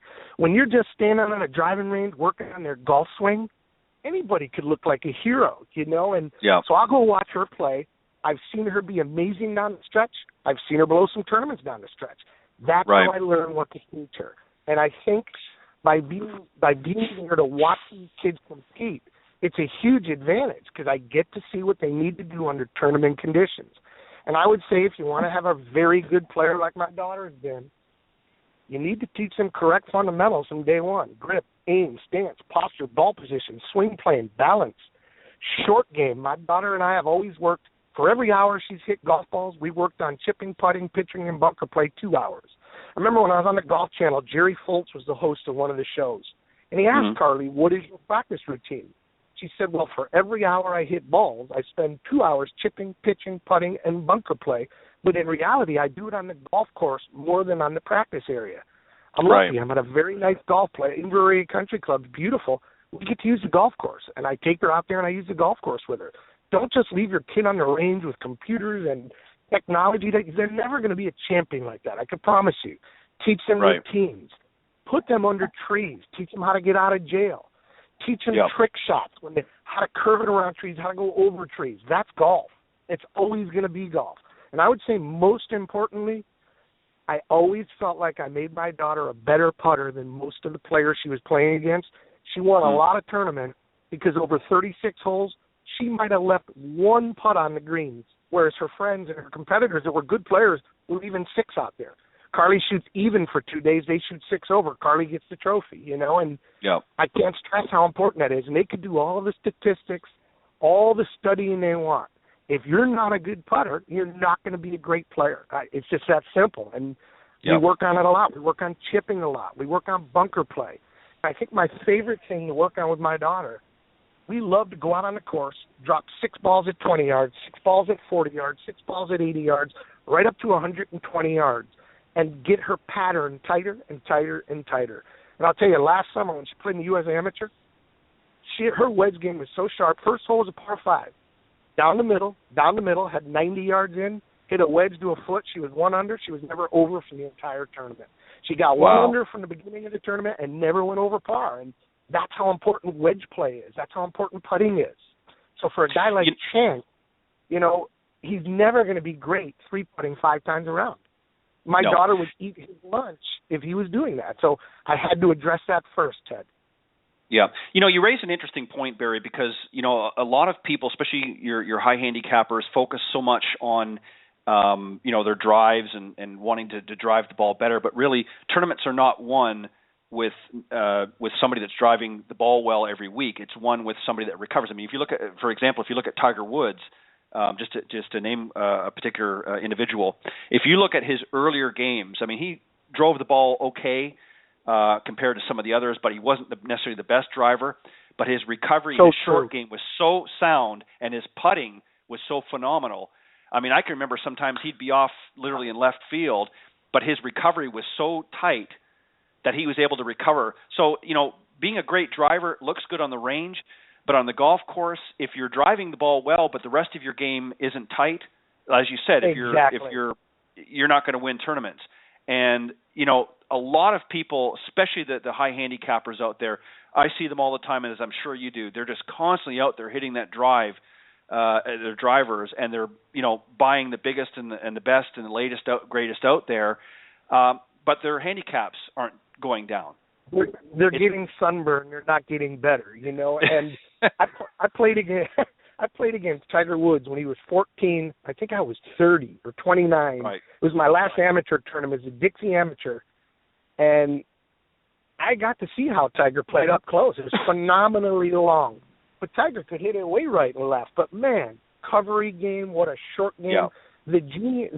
When I remember Tiger Woods 30 years from now, he made every putt that mattered until he started to struggle in 2009. He made every putt. Remember, Rocco Meady in the U.S. Open said, I knew he was going to make that putt.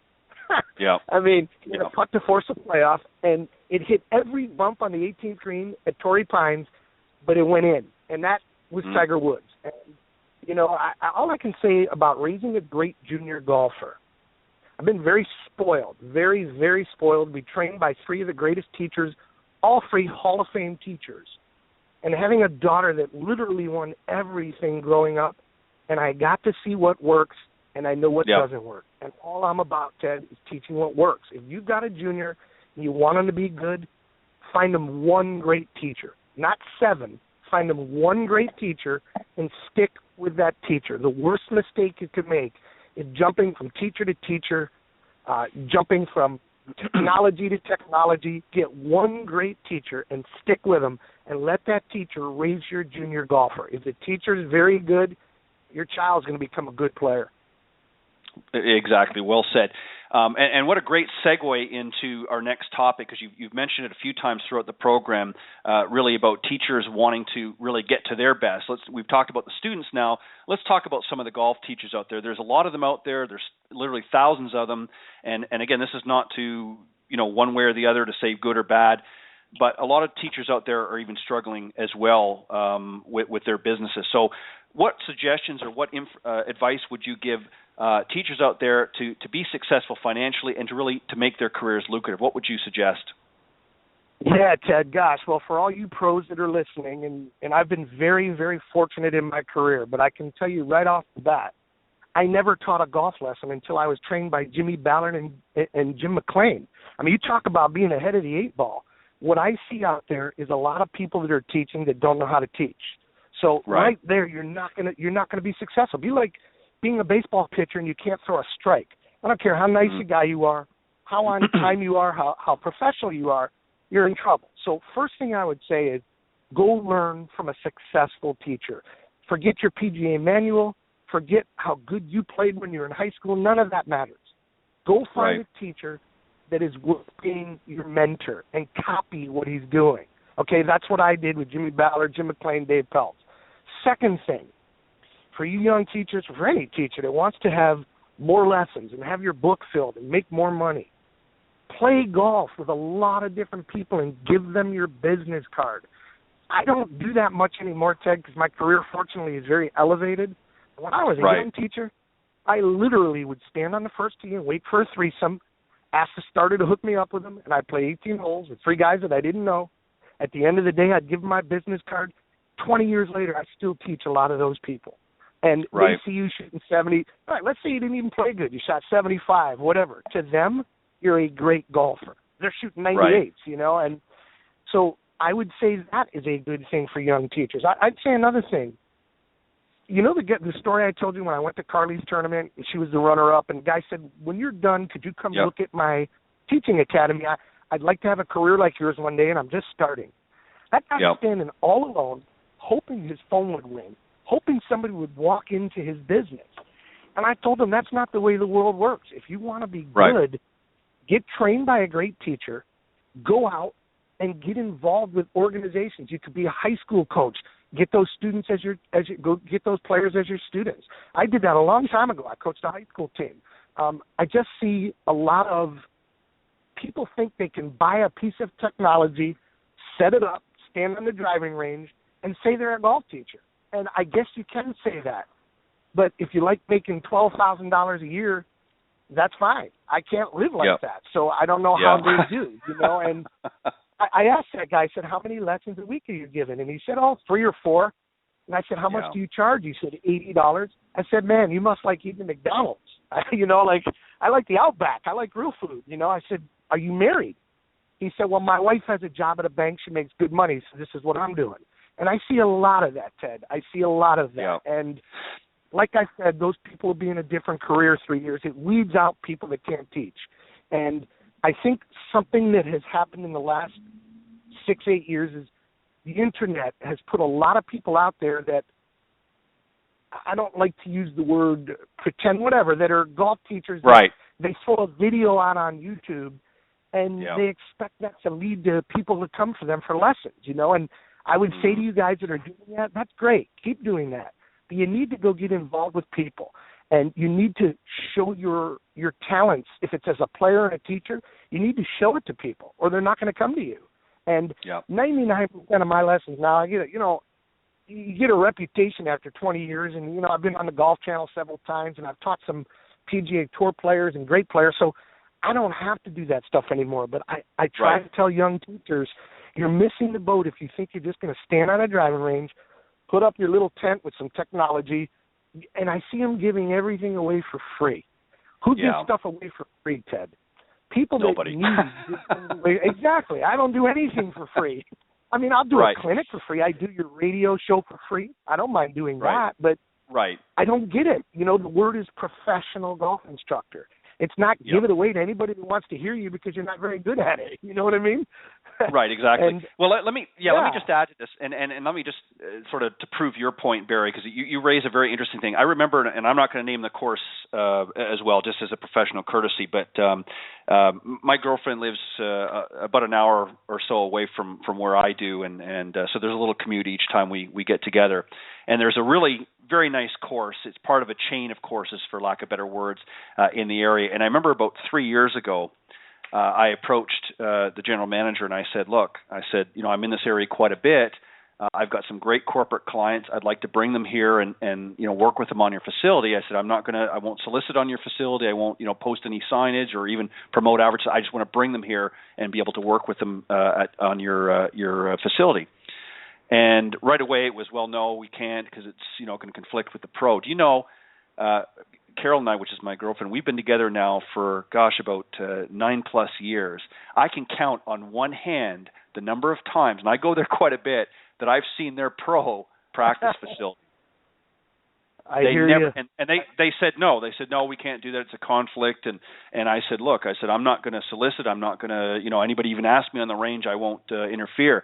And it goes to another point too, Barry. One of the things that I've seen a lot with some of the golf courses, you know, everybody talks about the recession, took a lot of them out, and certainly the recession did hurt a lot of clubs. But I'll tell you, going to what you were talking about, is they just open up the doors in the morning and say, here we are, and hope that people are going to flock in.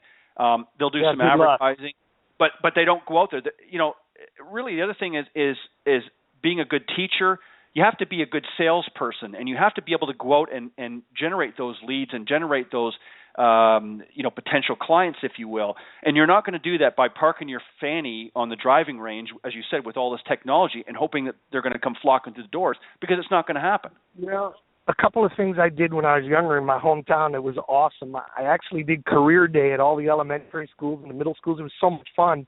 I'd bring my daughters with me, and, you know, Carly would hit balls, and I would describe what she's doing. And, you know, it leads to so many students. And then, you know, you get, for all you young teachers that, you know, are listening, if anybody's listening that wants to have a career that gets elevated, I'm 50 years old, you know, and I love helping. I like giving back. Like, I'm really into helping young teachers. And, you know, they see your name, and, you know, you announced all my credentials at the beginning of this. I was very proud when you mentioned all that. You know, like, wow, to get to that level, go learn from other teachers that are at that level. That's all I can tell you. I learned from Ballard, Peltzer McLean, and Bob Toski.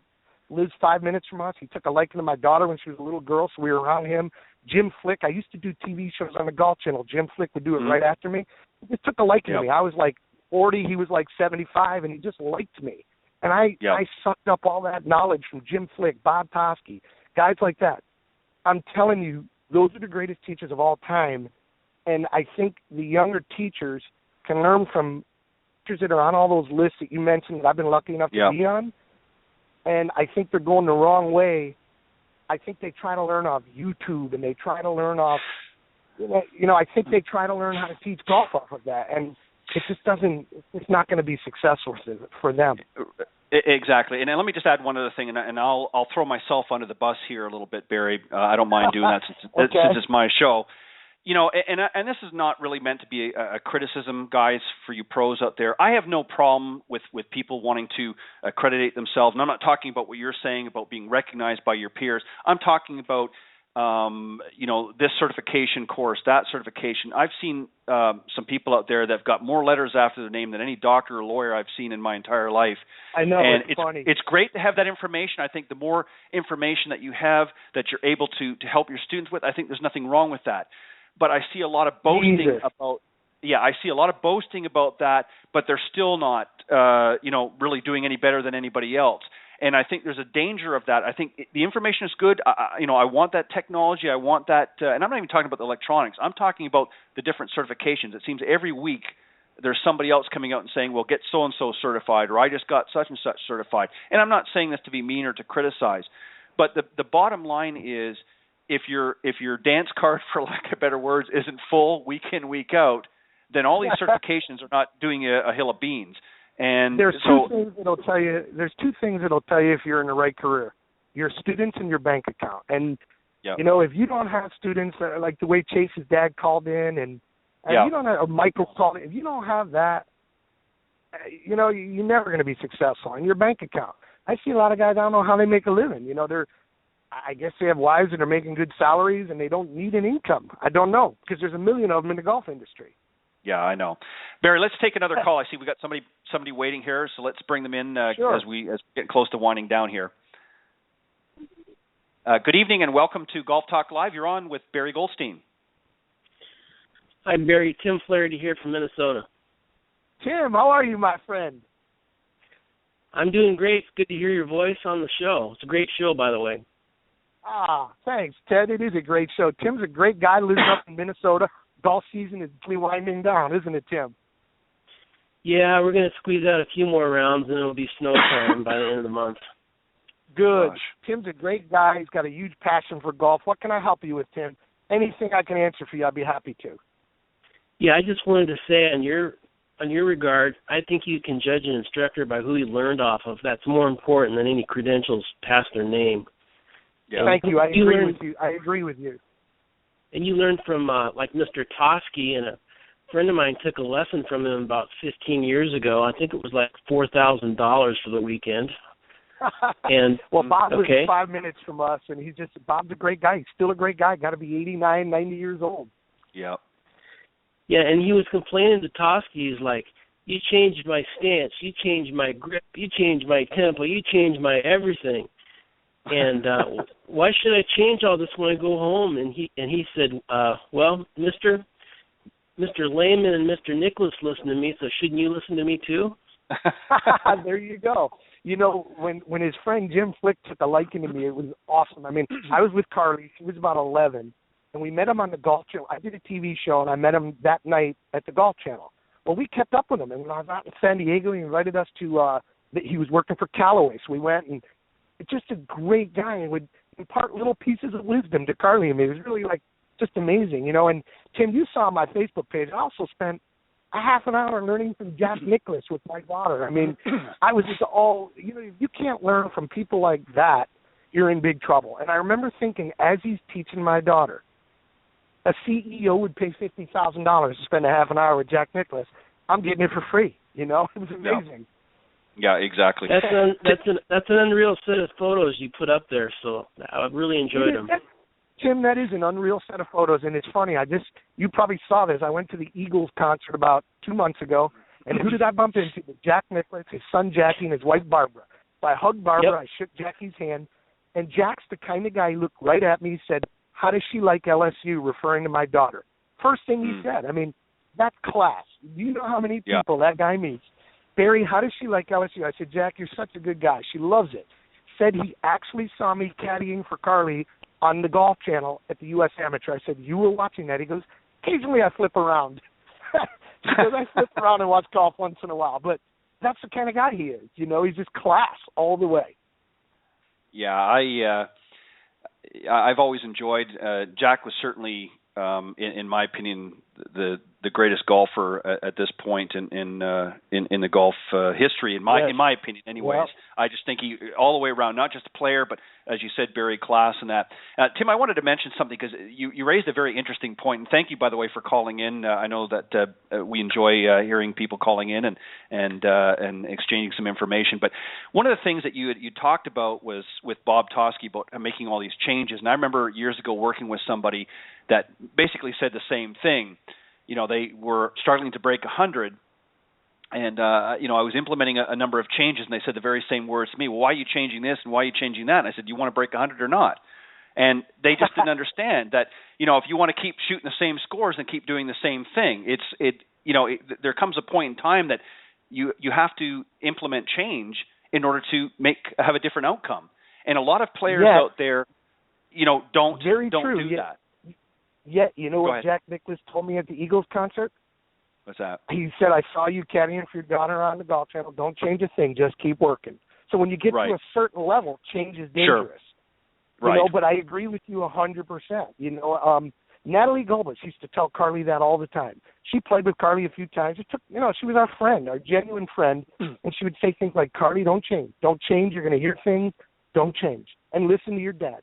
That's all she would say, you know, and great advice. I mean, because, boy, you know, Carly's off at college. There's coaches. There's other people in your ears. You know, she's always been good about closing her ears. But I think something that's very underrated in golf is having a smart pair of ears. I'll tell you, to be honest, I listen to 0.001% of all the garbage that's floating around. I listen to 0.001%.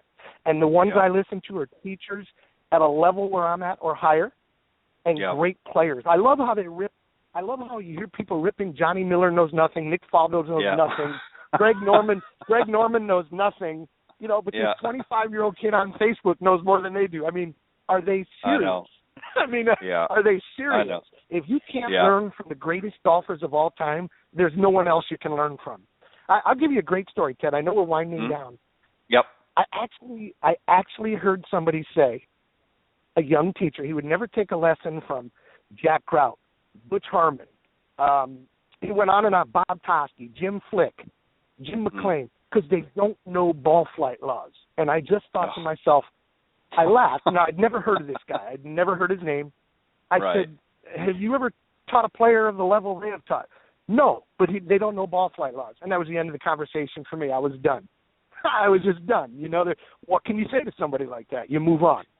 Right, exactly, and I'm like you, and you know what? As I said, it's good to have this information. It's great to have this technology, but as I've said many times in this program before, particularly when it comes to technology, if the power goes out or the batteries die, the technology doesn't really mount up to much. So if you don't have anything to fall back on, what are you going to do? That's true. Well, I'll tell you, I've got a daughter that's won 102 tournaments, including a high school championship, a world championship, playing at a high for the fourth-ranked team in the country last year. She's been on TrackMan maybe 15 times. You know, I like to use it with her occasionally. I've got another girl, U.S. Amateur last summer, full scholarship to University of Miami. Been on TrackMan maybe 3 times. Yep. You know, we use it for a certain thing, but I'm leery of a lot of that stuff. And I think it's great, but I think you'll see down the road that a lot of people ease away from that. Yeah, I agree. I think that you're starting to see a little bit of that happening now. I think there are instructors out there that are starting to realize. And again, it's not criticism. I mean, the equipment is good. It's sound. It does do what it claims it does. But I think if you rely on it too much, there becomes problems. Let me see. I think we've got one more. Barry, Tim, I want to thank you very much for calling in and appreciate your thoughts Tim. and input. And thank you guys. Thank you very much. And Barry's the man. You're the man, Tim. Great speaking with you, my friend. Happy golfing. Bye-bye. And Tim, one last thing before you leave. I know it's getting cold up in Minnesota there, but lots of great things that you could do inside the house while you're waiting for the spring thaw. I'm putting all winter long on my carpet. Seriously. Perfect. Beautiful. Perfect. Keep enjoying it, Tim. Keep having fun, buddy. All right, Tim. Bye-bye. Thank you very much. Thanks for calling in. All right, Barry, we just got a couple of minutes here, and then we've got to wrap up here. I want to thank you first off, and unfortunately, Carly Ray wasn't able to join us tonight. I know she's doing a test tonight, and as she should. I mean, we'd love to have her join the conversation. We'll get her next time. We'll do it another time, exactly. For sure. Exactly. Actually, Barry, we need to get. I need to get you on here for 2 hours because I don't think an hour is enough. But there's just so many things that we could talk about, and I'd love to have the both of you on. For an entire program. We could talk about a lot of great things, some of the things that she's doing and some of the things that she's done. And I'd love to actually, to be honest, and please extend this invite to her, I would love her to come on and talk about some of the things as she sort of graduated up through the different levels, talk about her journey, if you will. I think it would be a great, interesting story. So thank you very much, Barry, as always, for coming on the show. I appreciate it. Continue to do the great work. I enjoyed it, Ted. You're a good guy, and I'll come on your show anytime. I get to do a lot of neat things, and, you're a friendly guy. I'm glad I got to know you and met you. I'm glad you came to meet me, and I will do your show anytime. You just ask me. Well, I appreciate it, Barry. Thank you very much. Continue all the hard work and good work that you're doing, and I know you like, as I do, I like to help people as well, so please continue to do that. Send my best to the champ, and tell her that I would love to have her, when her schedule permits, I'd love her to come back and join the program as well. You know what's funny, Ted? She said she would listen to this segment tonight, so send me the clip and I'll send it to her. She goes, if I don't get to call in, I'll listen to it in bed tonight. So there you go. Perfect. All right. You're the Sounds best, good. man. Ted, all right. Ted, anytime. Good luck with the rest of the shows, and I'll talk to you soon. All right. Thanks, Barry. Have a great night. Pleasure. Bye-bye now. Bye. Okay, that was my special guest, Mr. Barry Goldstein, professional golf instructor from Coral Springs, Florida. And as I mentioned, the opening credits was selected by Golf Tips magazine as one of America's top 25 teachers, also named by Edwin Watts Golf inaugural list of world top golf teachers, which was, as I mentioned earlier as well, selected by his peers of top-ranked golf professionals. First-class guy. Daughter Carly Ray and his other daughter Aubrey as well, 2 great young ladies. What can I say? Barry's a great father, loves his 2 girls, and would go to the ends of the earth for both of them, and it certainly shows in their mannerisms, and they're both great young ladies, and I know they're going to do some great things as their careers progress. I want to take this opportunity to thank my other guests, Matthew Cooke and Michael Wheeler, for joining me on the Coach's Corner this morning. Earlier this evening, pardon me, my tongue's getting tied. You can tell it's been a long show. Also, I want to thank all of you from around the world for tuning into the show faithfully each and every week. I do get a lot of enjoyment and pleasure of having a number of highly talented coaches, teacher professionals, authors, and entrepreneurs stop by the show. And it's really through their participation and guest appearances that have helped make Golf Talk Live first-class show. I thank you to the sponsors and supporters as well, Mr. Jonathan Laird from South Coast Golf Guide. Go to southcoastgolfguide.com to get your copy and to check out all the great things that you can find out in the guide. That's southcoastgolfguide.com. Meredith Kirk from Meredith Kirk Golf, Nikki and Tiffany Litherland, thank you for all your continued support as well for spreading the show. Mr. Bernie Pinder from Ontic Golf, I mentioned earlier in the program. Thank you, Bernie, for all your continued support. Mr. Sean Kelly, owner of LinkedGolfers.com, and, of course, my good buddy from overseas, Mr. Peter Doyle from Doyle Golf Solutions over in Ireland. Thanks, everybody. Have a great week, and I will see you next week right here on Golf Talk Live. God bless everybody.